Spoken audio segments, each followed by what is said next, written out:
वापस आने के लिए जा रही है, जिसमें कि मैं आप सबको बता रहा हूँ अंत में अनबैन होने जा रही है ड्रीम 11। रीजन क्या नहीं वापस आ रही है, कैसे आ रहे हैं एक एक करके बताऊंगा, क्योंकि इस वीडियो में बनाने में भाई बहुत ज़्यादा मेहनत लगा गया है, क्योंकि भाई आपको पूरी सच्चाई जानना है कि आखिर बैन क्यों किया गया, आखिर किस वजह से किया गया, वो गलत फहमी में कदम उठा लिया गया है। क्या आज सुप्रीम कोर्ट में सारे कंपनी जो है फैंटेसी के सारे गए हैं, तो वो फिलहाल क्या निर्णय आया वो आपको पूरा सच्चाई बताऊँगा, और क्या वापस हो गई है या होने वाली है या नहीं होगी पूरा क्लियर बताऊंगा एक एक करके। अगर आप पढ़े लिखो संविधान पढ़े होंगे, संविधान के दायरे में रख के मैं इस वीडियो को बनाया हूं, ध्यान से देखिएगा, क्योंकि भाई यहाँ पे सुप्रीम कोर्ट को माननी पड़ेगी, माननी पड़ सकती है ड्रीम 11 की बात। ठीक है, माननी पड़ सकती है ड्रीम 11 की बात। कैसे?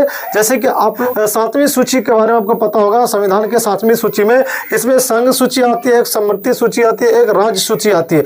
यानी समवर्ती सूची में भाई आप लोग संविधान पढ़े होंगे तो 7वीं अनुसूची के बारे में आप सबको पता होगा कि 7वीं अनुसूची कहता है कि इस जो सरकार का है, जिसमें कि संघ सूची 100 नंबर तक होती है, और समवर्ती सूची 52 तक होती है, और वही राज्य सूची 61 तक होती है, और फाइनली राज्य सूची जो विषय में 34 नंबर तक होती है।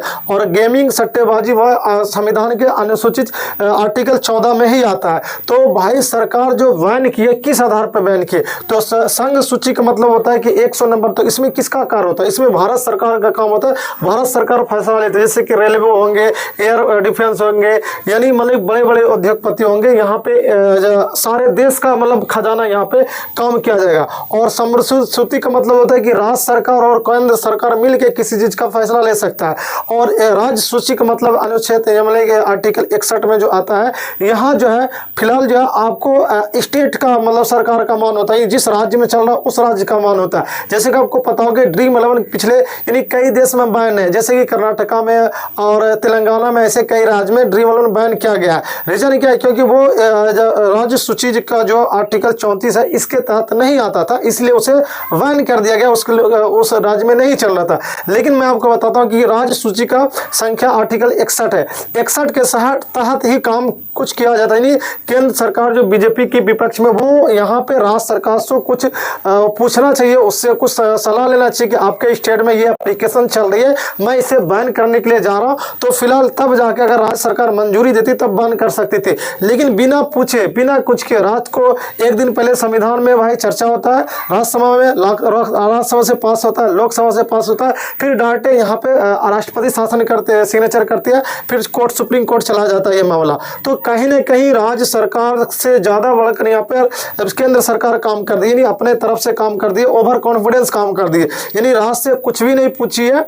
और ये राज्य सूची का अंतर 34, ये 34 जो है आर्टिकल यहाँ पे 61 है, इसका 100 है, इसका 52 है। तो राज्य सूची का मतलब होता है कि राज्य सूची का मतलब केंद्र सरकार और राज्य सरकार दोनों मिलकर जब काम करती है, तो केंद्र सरकार किसी चीज़ का फैसला राज्य सरकार से पूछती है कि मैं ये चीज़ करने के लिए जा रहा हूँ, समय तो अगर राज्य सरकार अगर नहीं मानती है, तब फिर यहाँ पे समवर्ती सूची में जाकर बैठक करके हाई कोर्ट सुप्रीम कोर्ट न्यायालय जाके तब फैसला लेती है। लेकिन अपने मन से अचानक से अगर फैसला लेती है, कहीं ना कहीं वो ओवर कॉन्फिडेंस काम कर रही है और अपने पद से संविधान के दायरे से ज़्यादा बाहर जाके काम कर रही है, यानी संविधान के अंदर में रह के वो काम नहीं किए। इस बात को ध्यान दे, कहीं ना कहीं यहाँ पे फंस सकती है, और ड्रीम 11 वाले जाके यहाँ पे आवाज़ उठा सकती है, केंद्र सरकार राज्य सरकार सारे से। ठीक है, बाकी चलिए आपको बताता हूँ कि देखो AIFG यानी इसका ना इंडियन फाउंडेशन गेमिंग, जो कि 2016 में लॉन्च हुआ था। इसमें MPL, यहाँ पे Nazara, game craft, Zupee, head, digital marks, A23 और 20 गेम्स,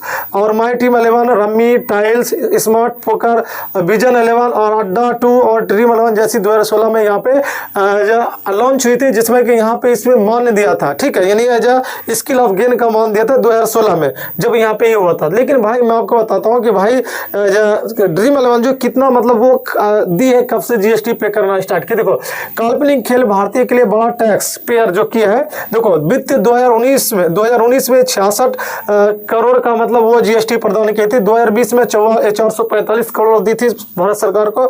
वित्तीय वर्ष 2021 में 1400 करोड़ का दी थी GST प्लस TDS कॉर्पोरेशन दी थी। ठीक है, और वित्तीय वर्ष 2018 में देखो 2018 वित्तीय वर्ष 2018 में यहाँ पे देखो 18 से 23 में 4,290 करोड़ दे दी थी। फिर यहाँ पे जीएसटी प्लस में यहाँ पे जीत टैक्स जो है फिर 1,500 करोड़ पड़ गया था, ठीक है। फिर 2024 में 3,500 करोड़ हो गया था और 2025 में 24,000 करोड़ यहाँ पे। तो एक 3,500 करोड़ मिला था भाई 2024 में, और 2025 में तो कितना पे करे भाई 24,300 करोड़ यहाँ पे दिया। वो फैंटेसी स्मार्ट सिर्फ एक खेल नहीं, यह भारत की अर्थव्यवस्था और रोजगार और क्रिकेट के वैश्विक विकास को बढ़ावा देती है। यानी भाई कितना पैसा। और 2029 में भाई यहाँ पे पता चला गया था 78,000 करोड़ देने वाली थी सरकार को टैक्स को, इसको बैन कर दिया। लेकिन देखो फैंटेसी भाई क्या क्या दे रही थी सरकार को, देश में क्या क्या दे रही थी, ठीक है। लेकिन यह कितना इस पर ध्यान दे कि समाज को वापस दे दिया है, मैंने कितना चीज दिया था। देखो जब कोविड-19 आया था तो उसमें 6 लाख से अधिक भारतीयों को भोजन मास्क की पिपाई की थी, मतलब दिया था। 6 लाख से लोग अधिक सहायता प्रदान की थी और 10 से अधिक खेलों का युवा एथलेटिक्स के लिए 3 करोड़ देने का वादा किया है ड्रीम 11। और साथ 6,000 से अधिक एथलीट्स को प्रशिक्षण कोचिंग और पोषण से प्रोत्साहित किया जा रहा है, 6,000 से ज्यादा। और क्रिकबज और यहाँ बिली टीवी में $50 मिलियन का निवेश है। क्रिकबज आपको पता होगा कि क्रिकबज के बारे में, उसमें $50 मिलियन ड्रीम 11 यहाँ पे दे चुके हैं। और सुरक्षित गेमिंग के लिए ड्रीम 11 को स्पॉन्सरशिप पहल है, ठीक है। ये तो मैंने बताया। बाकी देखो सबसे बड़ा मिथलक धोखा कि ड्रीम 11 को क्या कहा गया है, काल्पनिक खेल में सट्टेबाजी और जुआ के नाम पे इसे मीडिया वाले बड़ा चढ़ा के दिखा के और पूरा इलीगल माना जा रहा है। देखो मैं सिर्फ आपको एक जानकारी के तरफ से बता रहा हूँ कि क्या सही है क्या गलत है। मैं बढ़ावा नहीं दे रहा किसी गेम का। बैन हो गया तो मेरी बहुत अच्छी बात है, कोई बात नहीं। लेकिन हाँ चालू होना चाहिए नहीं होना चाहिए, लेकिन देश को क्या दिया, क्या नुकसान, क्या फायदा, वो मैं दिखा रहा हूँ, ठीक है। ये मकसद है कि क्या सरकार सही किया। अगर आप पढ़े लिखे होंगे तो आपको पता होगा कि सरकार कैसे मनमानी की। अगर आप राज्य सरकार का काम था तो भाई भारत सरकार को पूछना था। आप बिना पूछे किसी काम को अचानक से कर दे तो कहीं ना कहीं यहाँ पे फंस सकता है जाके। बाकी चलिए मैं आपको बताता हूँ। ये देखो ये बहुत से लोग इन्हें आपस में मिलता रहता है और आइए तथ्य समझते हैं इसके बारे में। देखो यानी काल्पनिक वाली का स्किल ऑफ गेम क्या होता है और सट्टेबाजी गेम क्या होता है, इसके बारे में बताओ। स्किल गेम क्या कहता है, ज्ञान कौशल विश्लेषण के आधार पर। जैसे कि हम लोग जब टीम बनाते हैं तो ज्ञान क्या होता है, पहले टीम का चयन करते हैं, उसके बाद पिच एवं मौसम का अध्ययन करते हैं। पिच रिपोर्ट क्या है, आज का मौसम क्या है, बारिश पड़ने वाला है नहीं पड़ने, वो देखते हैं। फिर खिलाड़ी का आंकड़े का फॉर्म देखते हैं। फिर हम लोग खिलाड़ी का रिसेंट फॉर्म, प्लेयर बेटल कौन किसके क्या, ये हम लोग देखते हैं। फिर उसका राजनीतिक मैच देखते हैं, मैचअप देखते हैं कि वो कितने मैच में क्या खेला नहीं खेला, वो देखते हैं हम लोग। फिर यहाँ पे कानूनी मान्यता, इसको यह सभी फैसला सुनाया कि फैंटेसी स्पोर्ट कौशल का खेल है, जुआ नहीं है। यानी ये सारा चीज़ देखने के बाद भारत सरकार जो आई थी बताई थी, ये कोर्ट जो बताया था कि ये फिलहाल कौशल का गेम है, स्किल का गेम है, ये जुआ नहीं है। फैंटेसी को पूर्ण प्रतिबंध लोगों को आरक्षित कालाबाजारी और सट्टेबाजी ऐप की ओर धकेला है। फैंटेसी स्पोर्ट जुनून और ज्ञान, और मान लीजिए कि बहुत सारा नीचे लिखा हुआ है, नहीं कहा है कि ये सारे चीज देखने के बाद ये नहीं कह सकते इसे जुआ है।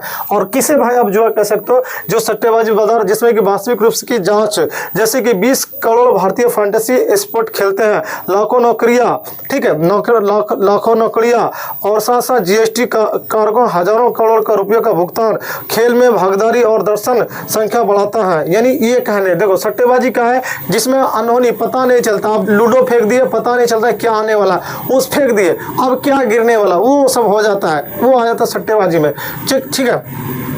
चलिए और बताते हैं जो आज कोर्ट का यहाँ पे नया नियम आया है वो आपको समझाते हैं, जो कि फिलहाल यहाँ पे समझिएगा। आरएमजी, ठीक है, वो अदालती मामलों पर नवीनतम अपडेट आरएमजी द्वारा गया है। इंडियन फाउंडेशन गेम का जो सारे यूजर गए थे। Breaking news, Akhil Bharatiya gaming federation GF ने ड्रीम 11 सहित कई गेमिंग कंपनियों के साथ मिलकर कर्नाटक उच्च न्यायालय में ऑनलाइन गेमिंग को संवर्धन एवं विनियम अधिनियम 2025 को चुनौती देने वाली एक याचिका दायर की है, यानी कोर्ट में दायर किया। इसके आज लगभग 12:05 में अपराह्न IST पर कानूनी समाचार प्लेटफॉर्म को जैसे legal.com ही, ठीक है, जैसे कि लाइव रिपोर्ट की गई है। याचिका में इन अधिनियम के प्रवर्तन पर अधिनियम को रोक लगाने की मांग की है, जिससे कि तर्क दिया गया है कि यह अनुच्छेद 19G व्यापार और पेश के तहत संवैधानिक अधिकारों का उल्लंघन करता है। जैसे कि मैंने आपको बताया ना कि अनुच्छेद ऊपर मैंने आपको उल्लंघन करता है, और कौशल आधारित खेलों का न्याय मिसालों जैसे आंध्र प्रदेश बनाम के सत्यारण 1968 की अनदेखी लगता है। ये क्या, जैसे कि मैंने आपको समझा था कि नहीं, यहाँ पे भारत सरकार आर्टिकल 19 का उल्लंघन नहीं किया, क्योंकि सरकार, केंद्र सरकार का काम जो था राज्य सरकार से पूछना था, और उसके तहत आता भी नहीं था। आर्टिकल यहाँ पे 61 तक बिहार में आता है, राज्य में आता है, हर एक राज्य 61, और 100 जो आता है वहाँ पे केंद्र में, तो 100 के अंदर है ही नहीं राज्य के अंदर। राज्य के सभी राज्य से पूछना चाहिए कि मैं बैन करने वाला हूँ। अचानक किसी इंडस्ट्री को खत्म करने से पहले सलाह होना चाहिए, बैठक होना चाहिए, सभी केंद्र से राज्य से सारे चाहिए, लेकिन ऐसा कुछ नहीं कि खत्म किए। लेकिन सबसे भारत के सर्वोच्च न्यायालय 2021 में ड्रीम 11 को कौशल का खेल माना है। 2021 में ड्रीम 11 यहाँ पे कौशल का गेम माना, तो यहाँ पे फंस सकता है कि आपने 2021 में स्किल का गेम माना है ड्रीम 11 को, फिर 30 जुलाई 2020 को एक आदेश जिसमें कि अदालत ने विशेष अनुमति याचिका SLP को खारिज कर दिया था, जिसमें कि ऑनलाइन फंटसी प्रारूप को जुआ के रूप में चुनौती दी गई थी, यानी खारिज कर दिया था, चुनौती हटा दिया था। यानी इसे 2017 में पंजाब, हरियाणा और उच्च न्यायालय के फंटसी सुनाया कि ड्रीम 11 एक फंटसी स्पोर्ट प्रारूप कौशल का गेम है। यानी 2017 में पंजाब और हरियाणा का काम बताया था, 2019 में बम्बई हाई कोर्ट ने इसे बताया कि यह स्किल का गेम है, और 2020 में राजस्थान उच्च न्यायालय कोर्ट में नहीं इसे बनाया था स्किल का गेम है। ये सारे स्किल का गेम बना के और आप ये यहाँ पे इसे जुआ बना रहे हो, तो ये कोर्ट में जाएंगे। ये ना ही सरकार, देखो सरकार का काम है किसी कानून को बनाना, किसी को, वहां आप कोर्ट देखती है कि सही क्या है या मेरे से ज्यादा ओवर कॉन्फिडेंस क्या है या कुछ गलत किए, तो जाकर वहां कोर्ट फैसला लेती है। तो आप लोग फंटसी लवर जितने हैं तो यहाँ पे पूरी फंस सकता है, फंटसी आने का बहुत ज्यादा चांस है। बाकी काफी लोगों को फायदा भी हो रहा है, काफी लोग सोचते हैं कि भाई मैं आज तक ग्रैंडलिंग नहीं जीत पाया हूँ, तो भाई मेरे लिए फंटसी बेकार, सच में बैन होना चाहिए। लेकिन बैन होना चाहिए तो भाई देश में कालाबाजारी बहुत ज्यादा बढ़ जाएंगे, क्योंकि अभी आप ड्रीम 11 पे खेलते हो, ठीक है, आप भाई छोटे बिजनेसमैन हो तो ड्रीम 11 पे खेलते हो, लेकिन भाई बड़े बड़े जो पैसे इन्वेस्टर है वो गलत जगह पैसा इन्वेस्ट करेंगे। हाँ बैन करो, मुझे पता है कि आप बैन करो, 110% सारे चीज देश में जुआ बंद कर दो, शराब बंद कर दो, गुटखा बंद कर दो, सूर्य चीज एकदम पूरा 100% कर दो। और पता है ये सारे चीज कभी भी बैन नहीं किया जा सकता। अगर आप बैन ये सारे कर दोगे तो भाई देश का उन्नति और तरक्की नहीं होंगे, न सरकार को टैक्स जाएंगे, ये सब भाई किसी चीज को भाई छिपा के किया जाता है। और हाँ ये भलो था कि भाई बड़े बड़े इन्फ्लुएंसर यहाँ पे ऐड रन कर रहे थे, प्रचार करते, ये सब पे रोक लगा देना चाहिए।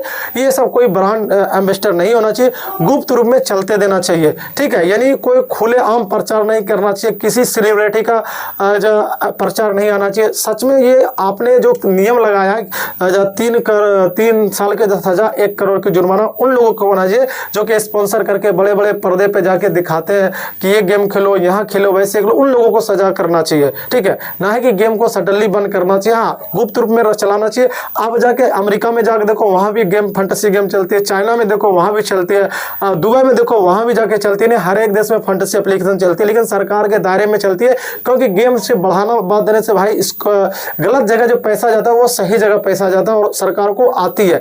लोग जुआ खेलने वाले खेलेंगे, ऑफलाइन भी खेलेंगे, घर पे आपको पता, आपसे 20 साल पहले लोग ऑनलाइन नहीं जानते थे, लेकिन आपके घर के आसपास में देखते होंगे जुआ लोग खेलते, 1 लाख 10 लाख घर बेच देते थे, गाड़ी बेच देते थे, बंगला बेच देते थे, जमीन बेच देते थे। आज से 20 साल आप लोग सुनते होंगे। लेकिन ऑनलाइन आने से क्या होता है कि ना आपके साथ कोई धोखाधड़ी हो सकता है, ना फ्रॉड होता है, लेकिन आप पे क्षमता है कि आप क्या कर सकते हैं, ऑनलाइन ट्रांजैक्शन होता है, तो ये कहीं ना कहीं बहुत ज़्यादा सेफ फील होता है, ठीक है।